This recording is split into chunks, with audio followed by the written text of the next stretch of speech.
Hi, everyone. Thank you for joining us today for the Johns Hopkins School of Education STEM and Mathematics Instructional Leader Pre-K through 6 virtual webinar. My name is Sion John. I'm the Assistant Director of Admissions at the Johns Hopkins School of Education. Also presenting today, we have Professor and Faculty Lead, Dr. Stephen Pape, current student, Maria Busillo, and a course developer here at SOE, Sarah Donaldson. At this time, my colleague from the Office of Admissions, Tyree Maddox, will take it from here. Thank you, Tyree. My pleasure. Good afternoon, everybody. As Sion introduced, I am Tyree Maddox, one of the admissions officers for the School of Education. So before we get started, I would like to cover a few housekeeping items. First, today's webinar is being recorded. We will be able to share a link with you after the event is complete. Second, please have your mic on mute during the presentation. There will also be a Q&A session at the end of the presentation, so please type your question in the chat box and we will be sure to answer your questions. First, I would like to share the agenda for today's virtual webinar. We will kick off the presentation sharing an overview of the Johns Hopkins School of Education. Then Dr. Pape will introduce himself and go over the program details of the STEM and Mathematics Instructional Leader Pre-K-6 graduate certificates. We also have a current student joining us today to share her experiences at SOE. And lastly, we will go over admissions requirements and leave the floor open for questions at the end. So just some quick facts about Johns Hopkins University School of Education. We were established in 2007, and we are a national leader in the educational reform. We offer more than 30 graduate programs, which includes doctoral, master's, and graduate certificate programs. We are also proud to share that the Johns Hopkins School of Education is consistently ranked one of the top schools in education by the U.S. News and World Report.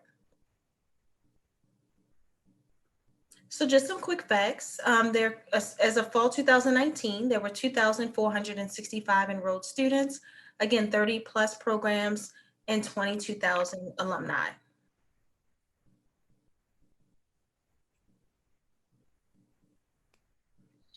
So hi, everybody. As we've introduced already, my name is Dr. Stephen Pape, and I'm the faculty lead for the Math and STEM Instructional Leadership Pre-K through grade 12 program. I was a New York City school teacher. I actually began teaching kindergarten, first grade computers, 6th, 9th, and 10th grade math in a private school in New York City.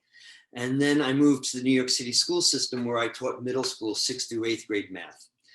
Following my doctorate, I went to Ohio State University, where I moved more into the elementary mathematics education, focusing on teacher education, and have run multiple programs related to professional development, specifically in the area of strategic behavior and self-regulation to support middle school and Algebra 1 students, also using technology to support the Algebra 1 student achievement.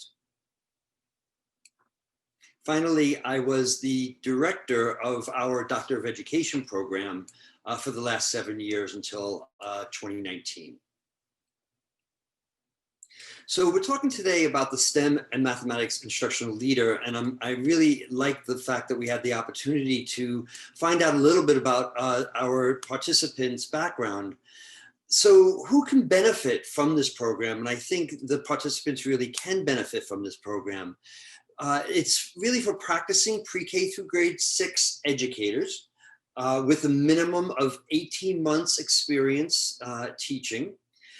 And for people who are really looking to move into a leadership role, either within their school or the district in the areas of STEM, or more specifically just in mathematics, we have 2 tracks. Curriculum developers and supervisors or instructional coaches are all appropriate for this course. But also folks who may not move into those roles, but who really just want to deepen their knowledge of both mathematics content and pedagogy, as well as instructional leadership and professional development are appropriate for this program. Okay, Terry. And so now I'd like to introduce a present student, Maria Fusillo, who will speak to us a little bit about her experience before we unpack the program for you, course by course. Hi, everyone. My name is Maria Fusillo, and I'm currently in the last few weeks of the graduate certificate program. I teach at a private school in Georgetown in Washington, D.C. called Holy Trinity, and I'm the second grade homeroom teacher there, but also the lower school math coordinator.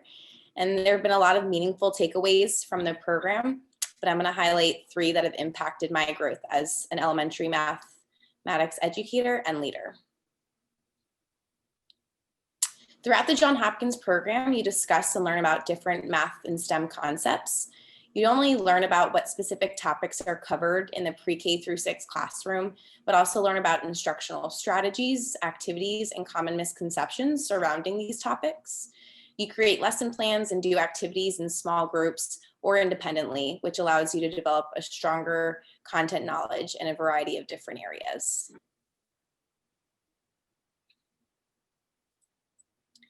So through course readings and discussions, you are also provided with examples of how a coach can interact with teachers they lead and in what areas they can help support teacher development. Coaches mentor teachers, support the development of instruction, and work with the principal to create school-specific goals. Coaches are teacher-centered and ask questions to understand how they can help teachers they lead. And they have a concern for creating teacher connection, teacher competence, and teacher creativity. And last but not least, learning about teacher leader model standards has not only provided me with a broader spectrum of how I can continue to grow as a mathematics and STEM teacher, but also has given me ideas to help the teachers I lead grow in their practice. And I can use these standards I learned about as a guide for professional development opportunities or to use as I work with teachers individually. And to name a few roles of a teacher leader adapts to diverse learners and learning differences, has a deep understanding of content, uses a variety of instructional strategies to encourage learners to develop deep understanding of content, engages learners in applying content knowledge to real-world problems, and models effective skills in listening, presenting ideas, and leading discussion. So thank you, Maria. That was really very helpful in terms of an overview from your experience in the program. And so let's unpack the program just a little bit more as we look at a program overview here. So the program itself is 18 credits, 6 courses. You can start at any time during the year, although it is really encouraged to start in the fall. The courses are set up in a sequence from the fall.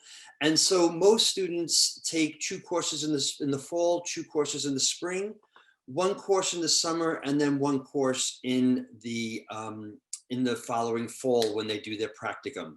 The practicum has to be done in the fall, and it's offered every fall. So it's fully online.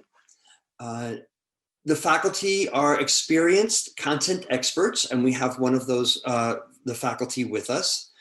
And it leads from Maryland students to an endorsement in the pre-K through grade 6 instructional leadership.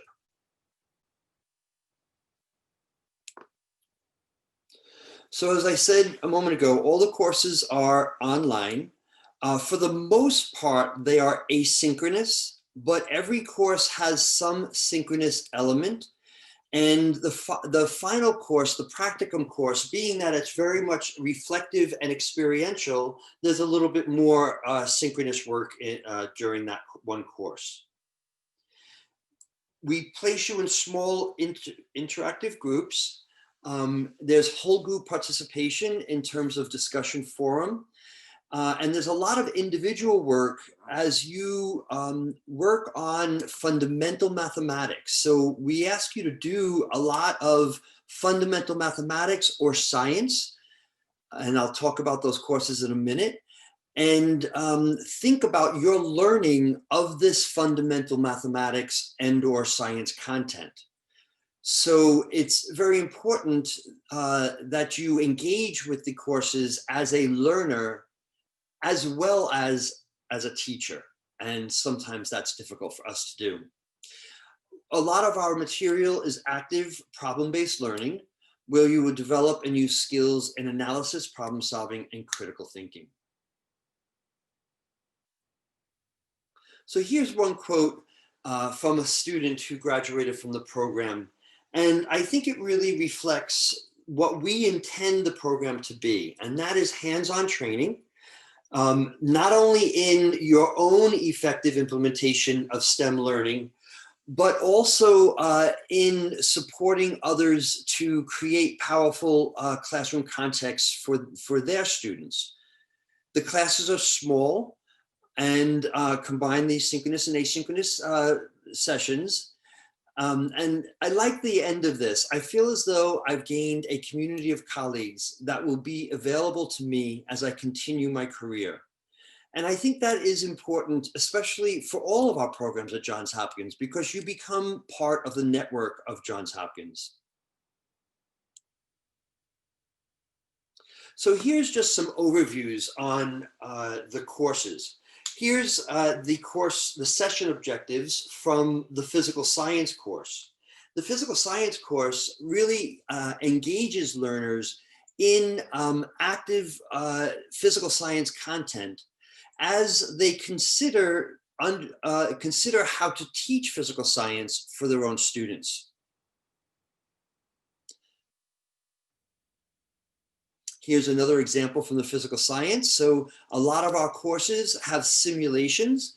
Some of the math courses follow a specific routine where students engage with mathematics first, and then they read about the mathematics, and then they work with their own students to enact some of the activities that they do as learners themselves.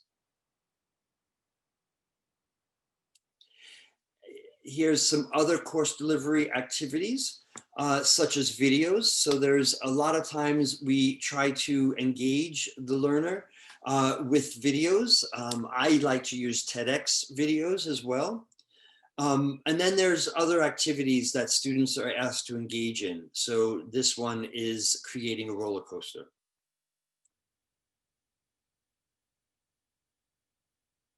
So as an overview, everybody takes 3 core courses, the STEM and mathematics, and those are an advanced methods in STEM, which Dr. Donaldson will speak about. The second one is math foundations. So it's really the fundamental number sense, arithmetic operations, fractions, decimals, measurement in that course, but at the real fundamental level. And then the third course is an instructional leadership and professional development course where you learn about effective professional learning and effective coaching. And Dr. Donaldson will also speak about that course. Everybody takes an additional 2 courses. For the mathematics, there's an advanced topics course, which looks at upper elementary mathematics courses. And there's an algebra course, an algebra and geometric thinking course that I'll talk about in a few moments. And then for the science, you take a physical science course and either a life science course or an earth and space course. There's a final course, which is a practicum that everybody will be required to take starting next fall. And that is where, and anybody who's in Maryland has to take it for the endorsement, but that's where you work with some teachers in a professional development project. So as I said a moment ago, there are 3 required courses: the Math Foundations, the Advanced Methods, and the Instructional STEM Leadership and Professional Development course. So I teach the Math Foundations course, and this course is really about the early number and operations, measurement, a little bit of statistics and probability, but really looking at number and operation as the main focus. So we do a lot of work on developing arithmetic operations, developing number sense, and looking at fractions and decimals. And now I'd like to introduce Dr. Sarah Donaldson, who will talk about two of the other courses in our program. Thank you. So just a quick kind of background for me before I start talking about the courses is, when I was designing these courses and when I teach the course, I really try to leverage my background as a classroom teacher, an instructional coach, a curriculum developer, and my current work in teacher preparation. I work part-time at Johns Hopkins, which is where I got my doctorate in the EDD program when Dr. Pape was running the program. And I now work as an assistant professor at Wheaton College in Massachusetts in the education department, where I'm responsible for all of the STEM preparation for our pre-service teachers. My research focuses on really developing learning spaces for students, K-12 students, for practicing teachers, for instructional coaches, for college students, that promote their sense of efficacy and belonging in those learning spaces as a way to really deepen their learning and to engage them more actively in their learning. So that's where I'm coming from. Both of the courses center on active collaborative learning that combines research and practical application of STEM teaching and learning concepts with a strong emphasis on diversity, equity, and inclusion and student-centered learning. In the advanced methods in the elementary STEM classroom course, it's a pedagogy course, so not a content course, but this is your pedagogy course, where we use community inquiry and Rudine Sims Bishop's analogy of literature as a mirror, window, and sliding glass door to learn how to develop STEM learning opportunities that center on personally meaningful community-based issues with students. The three main projects that we do in this course build on each other. So you start the semester working with your students to identify a grand challenge in the community that your students really find meaningful and that they can investigate through STEM content, through science, mathematics, technology, engineering. Then design a STEM access through children's literature lesson where you're using that literature with diverse characters in it to help your students, especially your underrepresented students, really see themselves as capable STEM learners and change makers. And then you culminate the semester by putting together an interdisciplinary unit of study that builds from your grand challenge and your literature lessons to create a really comprehensive unit of study that you can use with the students in your context to really help them feel that they are capable in these areas and that they are also capable of enacting change in their community. And then in the instructional STEM leadership and professional development in the elementary school setting, which is a very long course name, we really focus on developing your ability to promote STEM equity through internal leadership within your context. So kind of really starting from the classroom and building that leadership out from the classroom. You'll learn about leadership theory and professional development research from the field, and then you use that to apply them to collaboratively analyze case studies with your classmates and also to analyze your own leadership ability and the current and potential leadership opportunities in your own context. And you culminate the semester by creating a personal advocacy project that you will then work to enact in your context that really brings together all of the research that you've learned about and your personal and contextual analysis of STEM leadership where you currently work.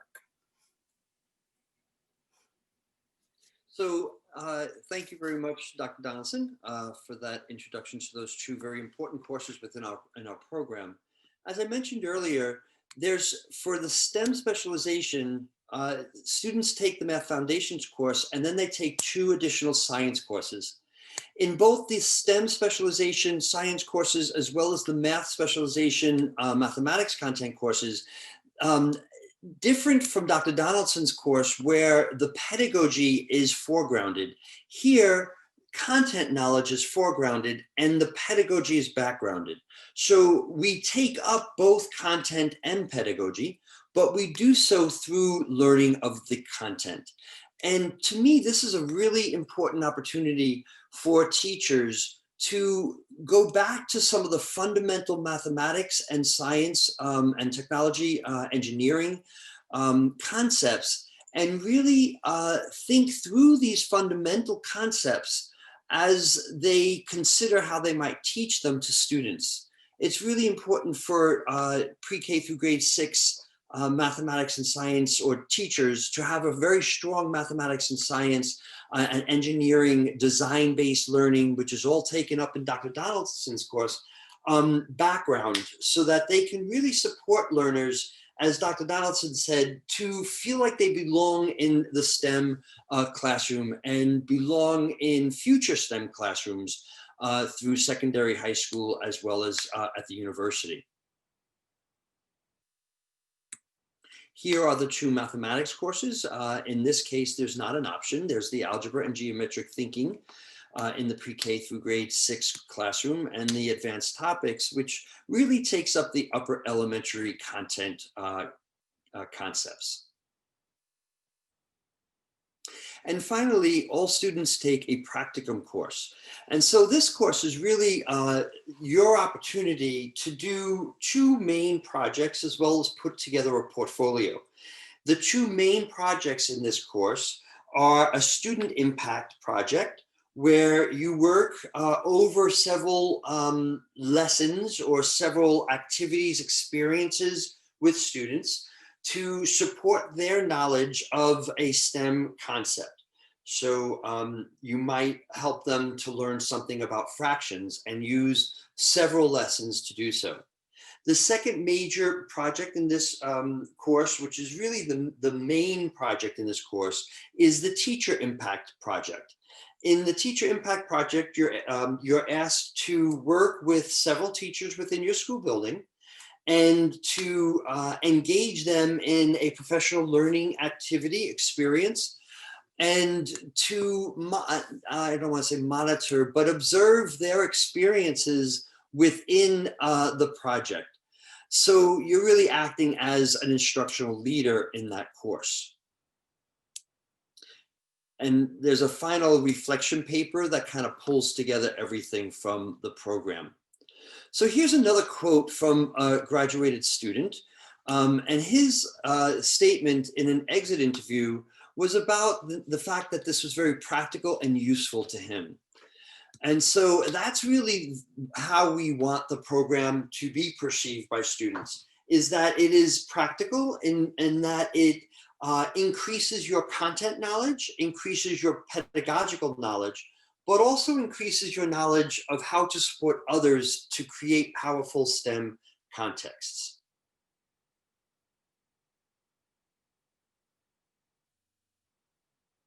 And now I will turn it over to our admissions staff.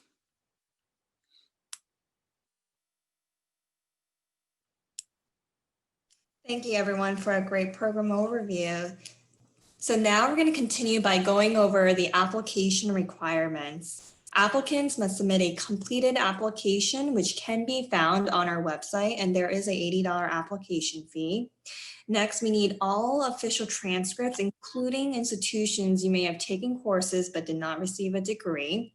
500-word essay must be uploaded to your application, an updated resume or CV, 2 letters of recommendation, preferably one from a teaching supervisor and another one from your bachelor's or graduate program professor. And lastly, the GRE is not a requirement for this program.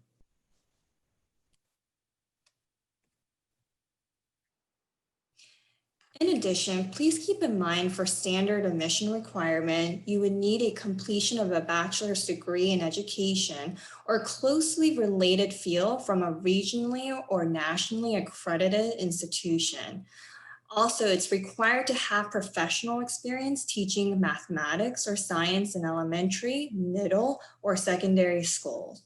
And lastly, if you're interested in applying for the Maryland State Mathematics or STEM Instructional Leader endorsement, you must have a minimum of 2 years of teaching experience and currently employed as a teacher or other educational professional working in a pre-K through 6 school or educational setting. There are a few additional steps you need to take in order to complete the application process if you're an international student. You must submit a TOEFL or IELTS score, and if your degree was completed outside of the US, you will need to complete a course-by-course evaluation. Additional information can be found on our website. The tuition for the next academic school year is $882 per credit for online classes and a $15 per credit technology fee. And please note, additional fees apply and are charged separately from tuition. We encourage you to view our tuition and fees page on our website for the most up-to-date information about tuition and fees.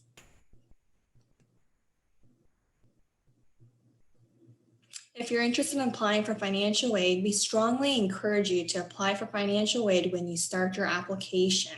Please visit our website if you have any questions relating to financial aid. You'll find contact information for the Office of Financial Aid and details of loans and scholarships that are available.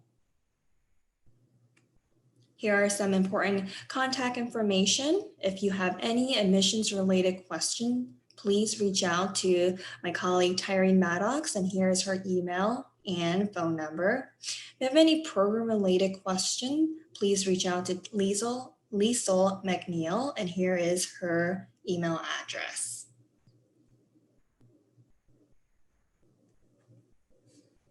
Thank you for attending the STEM or Mathematics Instructional Leader Pre-K through 6 virtual webinar. At this time, Dr. Pape, Tyrene, and I would like to open up the floor for questions. Spencer, I have no questions. So if you have any, please. Yep, I was waiting on you. I'm good to go.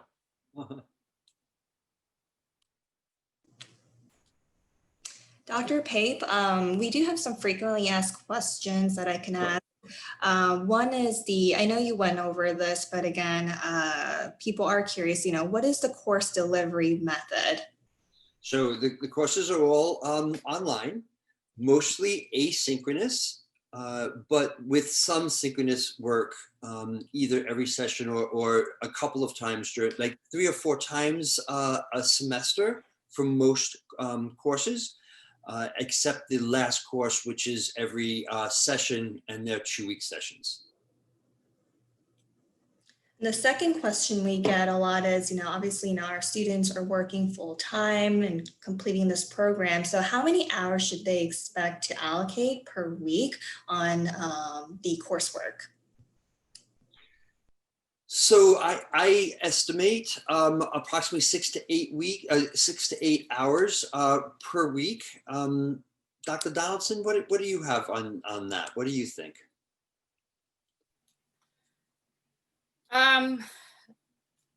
Yeah, I mean, I think that's probably accurate. Between the readings, some activities to do, and then working in the discussion board, right? So having discussions with your peers asynchronously in the discussion board. So I feel like some weeks that the students spend more time because they really get actively engaged in the discussion board, and other weeks, there's a little bit less. We do are conscious of when you have big assignments due, and so then there will be less work during those time periods. Maria also might be a good person to help answer that. Maria had to leave us by 4:30. Oh, she did. She had another meeting.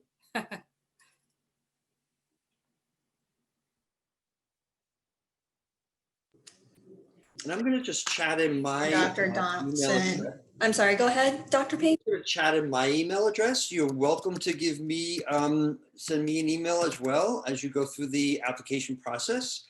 My colleagues are wonderful in answering a lot of the questions and providing support. But there is my email address as well, and happy to answer questions via email. What other frequently asked questions do we have?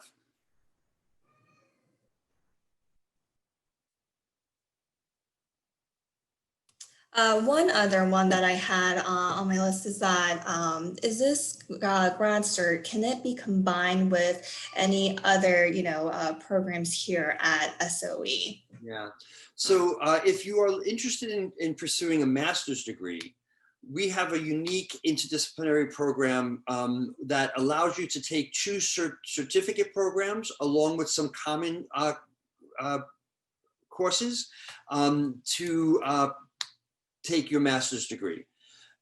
So that's a unique opportunity here. So, I always talk about, we have gifted education.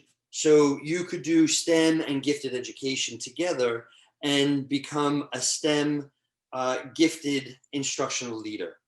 Or there's the Mind, Brain, and Teaching certificate, which you could combine with this certificate. And I think that's a really nice combination because it provides both the content, thinking, and pedagogy, along with the learning sciences that support that learning and that pedagogy.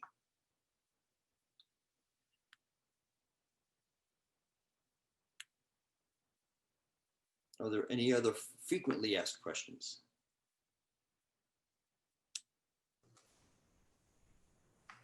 And do our participants have Yes, any? one more question. Sorry about that, Dr. Pave, I was on mute. One more question before I wrap up. And for students who are approaching the 2-year teaching experience, do they need to have the 2-year when they apply or No. start their classes? Yeah, no. 18 months is the minimum when you apply. And so most people have the 2 years by the time they are in the program and taking the courses. Thank you, Dr. Pave. All right, it looks like there are no more questions. Thank you again for your interest in the Johns Hopkins School of Education. Thank you, Dr. Pave, Dr. Donaldson, for such a great presentation and a program overview. And again, if you have any questions relating to admissions or program, here are some contact information on this screen. And Dr. Pave also shared his contact information in the chat box. We look forward to hearing from you, everyone. Thank you and have a good evening.